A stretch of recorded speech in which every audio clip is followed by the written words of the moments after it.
What's up, YouTube fam? In this video, we're going to cover the quickest and most efficient way to make the most money possible with the stock market, in my opinion. And this does not necessarily count for a bull market, right? This is just, in my opinion, long term, what's going to make you the best trader, what's going to help you grow the quickest, and ultimately, learn the markets the best way and do it in the most efficient way, right? So, with that being said, obviously, if you've been following this channel, you know I love selling puts. I sell puts until eventually, we do get assigned and buy shares, but we haven't bought shares yet on this channel. And obviously, so far, we've done 4,500 in the last 37 days, right? So the reason why I love selling puts, right, is because when you sell calls, if the stock goes down 10%, you're going to lose money, right? But when you sell puts, a lot of times, if you're holding long enough, you'll be able to outpace theta, or better yet, theta will be able to outpace the option, and it will lose value even if it goes down, and you can exit for profit, which you've seen us do on this channel. Now, if you saw yesterday's video, you saw we took sell puts on MSTX and TSLL, so I want to cover what we did real quick. So in terms of the quickest way to make money possible, right, this is really how. So what we did is we sold a contract at for 237, and we sold another contract for 242, right? And then we bought back both of those for 360. So if we would have held this from yesterday all the way until next Friday, then we would have profited only 237 plus 242. Now, we were able to get out of this position yesterday for a total profit of, I think, $120 if you add these two up and subtract this one, right? Now, in terms of the TSLL one, right, we were able to get in it for 216, get out it for 140. So again, a total profit of around $74. So we did 120 plus 74 is 194. So think about it like this, right? If we would have held this all the way to expiration, we would have made $800 roughly, or maybe even less, right? 242 plus 216 plus 237. So not even $800, like 650. Instead, we were able to make almost 200 within a day, right? And now, as you see, we sold Avgo for 242 and ACHR for 165. So the reason why Avgo was a thing was because it had earnings today, right? Now, here's the beautiful thing. When you look at this chart, right, we sold the 170 puts, right, for $2.42. So tomorrow, there's about, at this point, I'd say a 90 to 99% chance that when the market opens, these puts will be worth absolutely nothing. Now, it was real simple, right? Avgo had earnings. Now, yes, there was great news about it, right? They had a partnership with Apple that was recently announced. Yeah, see? And of course, all that is great. But really, why we took this play, it was just simple technical analysis, right? It was like, we knew it had earnings, and we knew our strike, down here was a very safe strike for this, because even if earnings killed it, the chances of it just shooting down here, very low, right? So what are the probabilities? The probabilities are, it shoots towards taking out this low and then bounces up quickly. It shoots all the way up. It does a little chop. Or, of course, it shoots all the way down here. Now, in my opinion, the probability was that at the very least 170 would be a level that would be respected and ultimately give us a chance, even if it shot below to here, ultimately probably retrace where it kills the puts and we can get out for, some sort of profit like we did in the last Oracle play. So if you want to see what I'm talking about, check out, I think it was like 2 or 3 videos ago where, we managed an Oracle play where it dumped, got back out around here, and then it dumped again. So it was just a phenomenal play. If I had if I had like a magic ball that told me that, this was going to shoot up, right? Obviously, I would have sold puts on one of these, right? Or I would have just bought the stock, right? I didn't have any, magic. So what did I do? It was at 180 at the time, I think, right? Like, let's see, where did the market close at? Yeah, the market closed at 180, right? I didn't have a magic ball. So I didn't even take one of these, right? I took something that, in my opinion, based on the charts, was going to be a level that was respected, right? And this way, if the market did decide, if earnings did get beat, and if it wasn't good news, I figured we would be protected at this strike level. Now, of course, it shot up, so we're going to make the 230, like I said, most likely first thing tomorrow.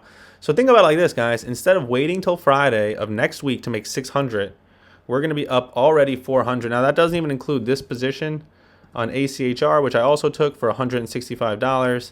Right now it shows that it's down 88, but ultimately I feel pretty good with where we're at with the 650 strike.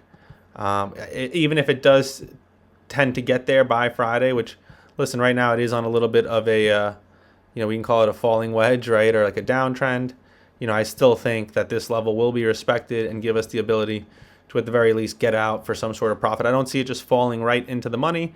And if it does, we'll manage accordingly, right? I'm not going to worry about that right now. All I know is that most likely by tomorrow, we will have an extra $233 in the account. And then as long as this position stays, afloat, we'll be in a very good position. We'll see what we're going to take tomorrow. And that's the thing about this game, right? It's a game of time. If you're trading other forms, other instruments, right? Whether you're buying options, trading leverage, trading futures, those are all games where you want to be in and out of the market. And I don't think that resonates with most humans. I think most humans want to be in the action basically 24 hours of the day. And that's kind of how I am. That's why selling options works, right? Because it's one of those games where time is your friend. Every other game, it's the opposite, right? Every other game in the market, except for just buying and holding, time is not your friend. If you're playing, like I said, purchasing options, if you're trading crypto leverage, futures, Forex, everything that in those cases is just a big liquidity sweep on both sides. So the longer you're in, the more quickly you are to get stopped out or, lose value. This is a game where the longer you're in, the more value you gain, the more theta you absorb, right? So that's why this game resonates with me, because every other game for me, I was over trading. And not to say you can't overtrade with this, of course you can. But in the long run, as long as you stick to the strategy that we've done on this channel from the first video up until now, which is documented exactly how we've done this, right? And I know there's people that have watched every video and have made, basically all the money. Obviously, you couldn't have taken this play, which is ultimately why I do think I'll need to open a Discord eventually, because something like this, where I took this play, there was no way for me to get a video. I didn't even have a chance to make a video today. So there was no way I would have been able to get that unless I could have had some sort of direct access to you guys. So maybe one day I will. I know right now people like the fact that I'm not selling anything, but at the same time, a lot of people have already, mentioned wanting to get the picks, right away. Obviously, in this case, I took this basically before the market closed, and again, I had no way of getting the video out. But it's a beautiful play, right? We're gonna make 233 in one day, be up almost half our target for next Friday, or no, more than that, right? We're gonna be at 400 when our target for next Friday was 6, with a full 7 days left. So I think we're gonna smash it, and we're gonna make up for the Oracle play this week that set us back. I think this play is 100% going to push us forward. Hopefully this play bounces as well, but I hope you guys learned a lot, just a little bit into my thought process, why selling puts is ultimately the best, right? It's because you can make money on it going down and up, right? So it's like you don't have to short, right? Because if you shorted this, you would be getting smoked. We don't have to short, but at the same time, if it went down and stayed above this, or even below this, right, but just came and bounced, it's the option is going to lose value where we can still make money. But at the same time, if it does this, we get the full profit immediately, right? Tomorrow, the moment the market opens, these puts are going to be worth 0. It's just incredible. There's nothing like it, right? Covered calls, of course, it's not that I dislike covered calls. I just think that, in a lot of ways, you're better off just buying and holding than doing covered calls, where this, you're giving yourself so much buffer, right? So much cushion for if the market does fall, you're still making money. Now, yeah, you are limiting profit, right? If we would have bought 100 shares at 180 and rode them to 204 right now, we would be up 2,400 instead of 200. But, our chances of losing were so much lower.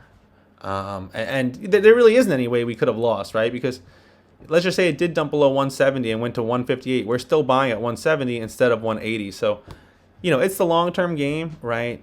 That's the thing about selling puts, is long-term. You're making money if it goes up and if it goes down.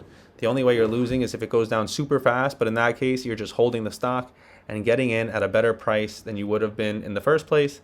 So it's a winning proposition, and that's the best way to put it. So we'll see tomorrow. Tomorrow when the market opens and these are worth 0, we'll see what this is worth, and then we will manage this account accordingly, take our next play, and that'll be that. So I hope you guys enjoyed this video. I hope you learned a lot. Make sure to like, comment, and subscribe, and I'll see you guys tomorrow for the next video.